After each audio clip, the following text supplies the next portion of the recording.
I had always struggled with sleep. Ever since childhood, the quiet of the night unsettled me. Lying in bed, my mind would race, filled with thoughts that refused to rest. The ticking of the clock, the distant hum of a refrigerator, the creaks of the old apartment building, all seemed to conspire against me, trying to keep me awake. So I toss and turn, forcing my eyes shut, but sleep remained out of reach. My mother used to say I had an overactive imagination, that I needed to tire myself out during the day. But deep down, I knew it wasn't just that. Something about the darkness always felt wrong, as if it were watching me. I had suffered from insomnia for as long as I could remember. It wasn't just the restlessness, it was the feeling of exposure, the sense that the night itself had eyes. As a child, I would lie awake for hours, clutching my blankets, staring at the ceiling, convinced that if I so much as blinked, something lurking in the dark corners of my room would take notice. I would press my face against the cold pillow, listening to the house settle. My ears were tuned for the whisper of something just beyond my perception. The problem only got worse when I moved into my own place. It was a small, cramped apartment in a rundown building on the outskirts of the city. The kind of place where the floors were uneven, the walls thin, and the windows drafty, no matter how tightly you shut them. Honestly, I didn't mind it at first. I mean, it was cheap. And it was mine. But at night, it felt different. The shadows stretched longer than they should have, and the silence was too deep, too heavy, pressing in on me like something alive. Then came the dust. At first I thought it was ordinary, a fine golden mist drifting through the air, catching the dim glow of my bedside lamp. It was even beautiful in a way, like tiny stars suspended in my room. Every evening, I watched it for a while, mesmerized, before dismissing it as a trick of the light or some unseen draft stirring up particles. But then I noticed something strange. The dust moved as if it had a purpose, spiraling and coiling through the air, never settling. I leaned forward, rubbing my eyes. Was I imagining this? But the more I stared, the more unnatural it seemed. After a while, I reached out a tentative hand, letting my fingers pass through the shimmering particles. They didn't even feel like dust. There was no grit, no weight, only a strange tingling sensation that lingered on my skin. I pulled my hand back, shaking it as if to rid myself of the feeling. But the sensation remained, like a phantom presence that refused to fade. And then came the whispers. At first they were barely audible, no more than a murmur at the edge of my hearing. I glanced around, half expecting to see a radio left on or a neighbor talking through the walls. But my apartment was silent. The sound didn't come from outside. It came from the dust.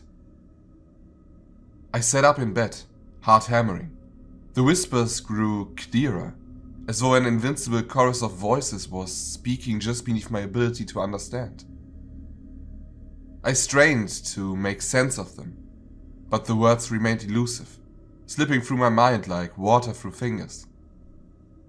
I tried to ignore them for a while. Maybe I was just too tired, my mind playing tricks on me. But no matter how I tried to shake the feeling, the unease remained. The golden dust was always there now, appearing every night just after I turned off the lights. It drifted in slow, deliberate patterns, forming tendrils that reached toward me like grasping fingers. I began keeping a journal, documenting each night's experience in hopes of making sense of it. I wrote down every whisper I thought I heard, every shape I thought I saw in the swirling dust. But the more I recorded, the more fragmented my thoughts became. My words began to feel disjointed, as though they weren't entirely my own. During the day, I would reread my notes, trying to piece together what was happening to me. The sentences were erratic, filled with strange phrases that I didn't remember writing. Things like, "He watches through the dust," or "The dust is his breath. Don't let it settle." By the third night, the whispers had grown persistent. They no longer faded with the morning light. They lingered, echoing softly in the back of my mind even as I tried to go about my day. My thoughts felt heavy and sluggish.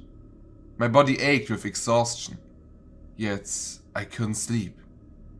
Every time I closed my eyes, the whispers surged, growing frantic, urgent. One evening, in sheer desperation, I tried to record the sound with my phone.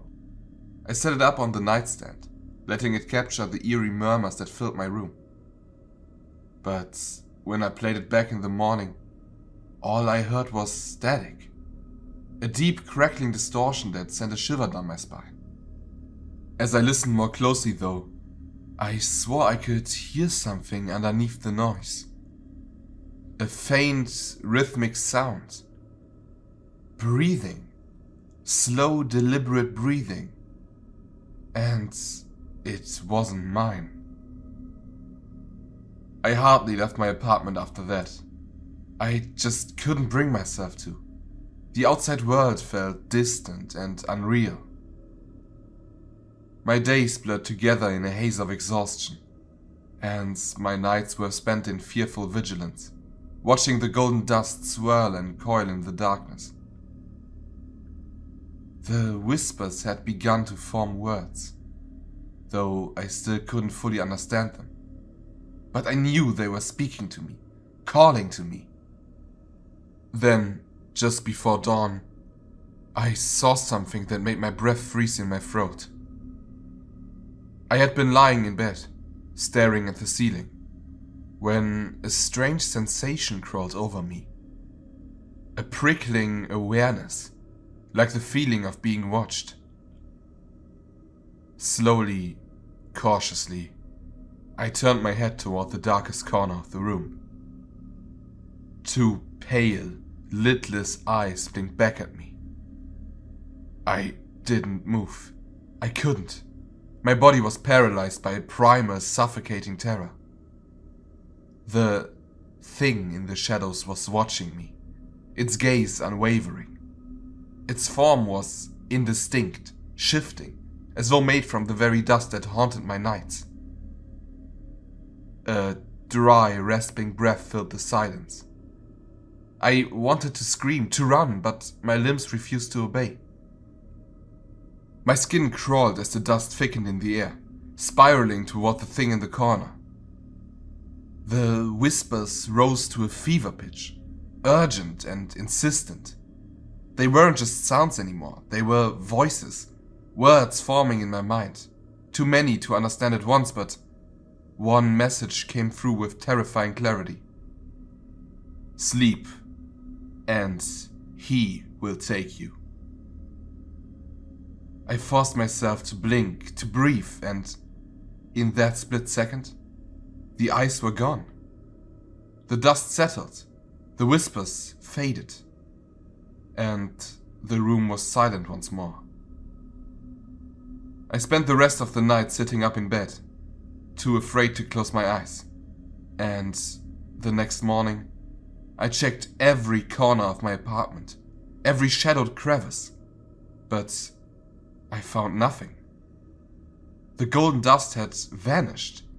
The air was still and empty, but the feeling of being watched never left me. That night, I didn't turn off the lights. The mere thought of closing my eyes sent waves of panic through my body, making my skin prickle as if unseen fingers were tracing lines along my arms. I left the lights on, but even their dull glow did little to dispel the oppressive sense of being watched. The feeling had nested deep inside my chest. It was like a weight that refused to lift. The apartment had changed. Or maybe it had always been this way and I was only now seeing it for what it truly was. Shadows pooled unnaturally in corners, twisting and curling like living things. The golden dust had vanished, but I knew it was still there, waiting. I felt its presence in the stagnant air, in the unnatural hush that swallowed every sound. My own breathing was too loud. My heartbeat was a hammer in my ribs. I spent hours between dusk and dawn pacing the floor, my hands trembling at my sides. Every creak of the floorboard sent a jolt of fear through me. The weight of exhaustion settled in my bones. But I fought it, refusing to let fatigue claim me. The whispers had become voices, threading through my thoughts with insidious persistence. They wove themselves into my mind, seeding doubts, fears, terrible possibilities. I pressed my hands to my ears, but it made no difference. The voices weren't external. They were in me, unraveling me strand by strand. I clung to my routine like a lifeline, eating at set times, showering, keeping notes. But the days blurred together in an endless cycle of vigilance and dread. Reality frayed at the edges. Then, on the 7th night, I heard the knocking. It started faint, barely more than a tap at first. I might have dismissed it as a trick of my restless mind if it hadn't been so precise. 3 steady knocks, then silence, then 3 more.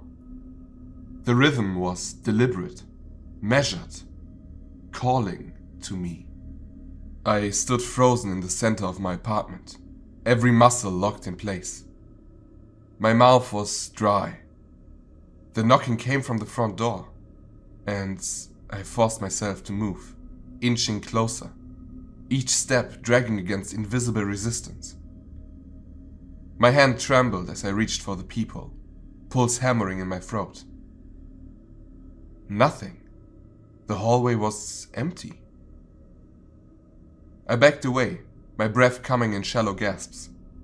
But the moment I turned, the knocking started again, louder this time, more insistent. I didn't check the peephole again. I didn't want to see what might be standing there. I ran to my bedroom, slamming the door shut, pressing my back against it as if that could keep whatever was outside from coming in. The knocking stopped abruptly, replaced by a new sound. A slow, dragging scrape along the length of my apartment door. Something sharp, something deliberate. I held my breath, my entire body rigid with terror. Then the whispering returned. It was different now. No longer distant murmurs, but a voice right behind the door, low and rasping. "Let me in." I squeezed my eyes shut, shaking my head violently, my nails digging into my arms. It wasn't real. It couldn't be real. If I just ignored it, it would go away. It had to. The handle of the bedroom door rattled, and I almost screamed. I clamped a hand over my mouth, stifling the sound. The rattling turned into shaking, violent and frantic. The entire door trembled in its frame, and I stumbled backward, nearly tripping over myself. Then, as suddenly as it had begun, it stopped. Silence stretched, heavy and absolute. I didn't move, my ears strained for any sign of life beyond the door. Minutes passed, an eternity. Then, slowly, I crept forward, pressing my ear to the wood. Nothing, only my own ragged breathing. I stayed awake until dawn, curled against the far wall of my bedroom.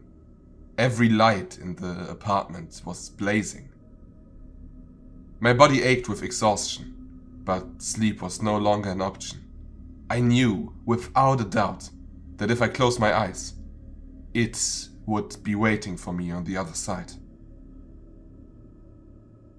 The golden dust returned the following night. This time, it did not merely drift. It formed shapes. Long, spindly fingers. Hollow, empty eyes.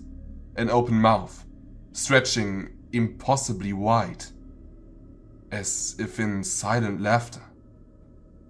I could not scream. I could not move. The whispers surged, drowning me. But it did not end there. In the following nights, the dust did more than shape itself. It began to move. It gathered in clusters, shifting with unnatural precision, as if it were forming something piece by piece.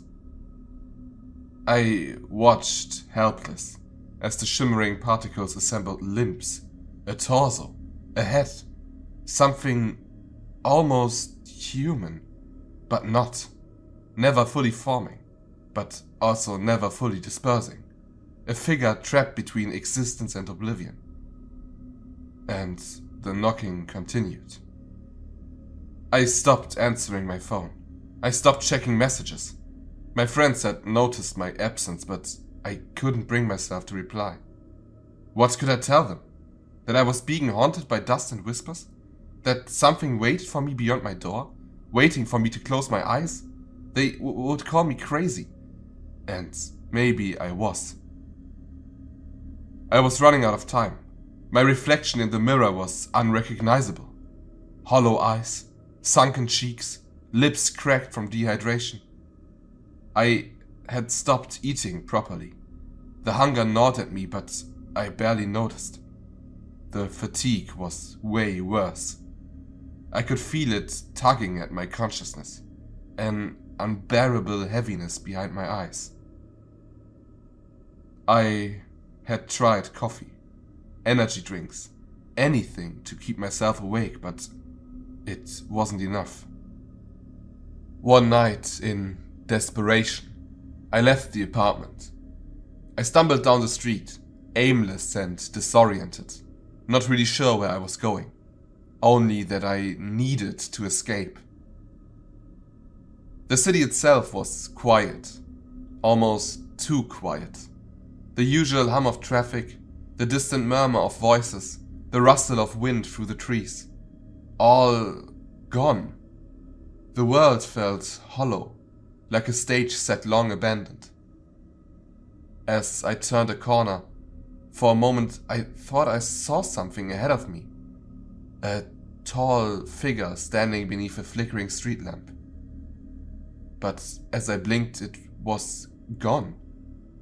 I just turned and ran, my breath tearing through my lungs. I didn't stop until I was back inside my apartment, slamming the door shut behind me, pressing my back against it as if that could somehow keep the outside world from creeping in. I was truly out of options, and I knew it now. Sleep was not a sanctuary. It was a trap, and I had been awake for too long. That night, as I sat hunched over in my chair, eyes burning, I realized something else. The golden dust wasn't just forming shapes anymore. It was moving toward me. It gathered in slow, deliberate ripples across the floor, stretching, reaching. The whispers turned into a hum, a low vibration in the air that I could feel in my bones. I was not alone anymore. It was inside my room. I do not remember the moment I fell asleep, but I must have, because when I opened my eyes I was no longer in my apartment. Darkness surrounded me. It was not the kind of darkness one finds in the dead of night, nor the absence of light behind closed eyelids. It was absolute, suffocating, thick as tar. I could feel it pressing against my skin, seeping into my lungs with every shallow breath. I tried to move, but my limbs were heavy, as if bound by invisible weights. The air smelled strange, earthy and metallic, like damp stone and something rotten. I strained to see, to hear, to orient myself, but there was nothing. Just the oppressive blackness and the deep, endless silence. Then the whispers returned. Not distant this time, not creeping along the edges of my perception. They were close, all around me, overlapping in an eerie symphony of voices. Some spoke in hushed, coaxing tones. Others hissed, urgent and hungry. Sleepwalker, drifter, dreamer, mine. A new sensation swept over me. A strange, prickling awareness. I was being watched. No, more than that. Something was here with me. Something immense. Something ancient. I could feel it moving through the darkness, circling me. Unseen but undeniable. A gust of air brushed past my face, warm and foul, like breath from an unseen mouth. I flinched, my heart pounded against my ribs. My body screamed at me to run, but where? There was nowhere to go, nowhere to hide. Then, in the distance, a glow, faint and flickering like candlelight. It was golden, shifting and swirling, the same unnatural dust I had seen in my apartment. It swirled in the air, forming delicate twisting patterns before dispersing into nothing. A path. I did not want to follow it. Every instinct screamed against it, but what choice did I have? I stumbled forward, my legs trembling beneath me. Each step felt wrong, as if the ground itself wasn't solid, as if I were walking on something alive. The whispers quieted as I moved, but the feeling of being watched only grew stronger. The golden dust thickened as I walked, shaping itself into delicate strands, weaving a landscape out of nothing. The darkness peeled away, revealing a massive, crumbling staircase descending into an abyss. The steps were uneven, carved from black stone, and stretched downward for what seemed like an eternity. I hesitated at the edge, peering into the depths below. The golden dust moved around me, urging me forward. Behind me, the darkness stirred. Something shifted, and I knew, if I did not move now, I would never move again. So, I descended. The further I went, the heavier my body became. My breath came in shallow gasps. The air was thick with whispers, but now they were forming words, phrases, sentences. You should not be here. He is waiting. You are his now. I tried to shut them out, but they were inside my head, winding through my thoughts like ivy. My vision blurred, my steps slowed, my body ached with exhaustion, but I managed to reach the bottom of the stairs. A vast open space stretched before me, lined with towering stone pillars. The air was thick with golden dust, swirling in slow, deliberate patterns. And at the center of it all stood a figure.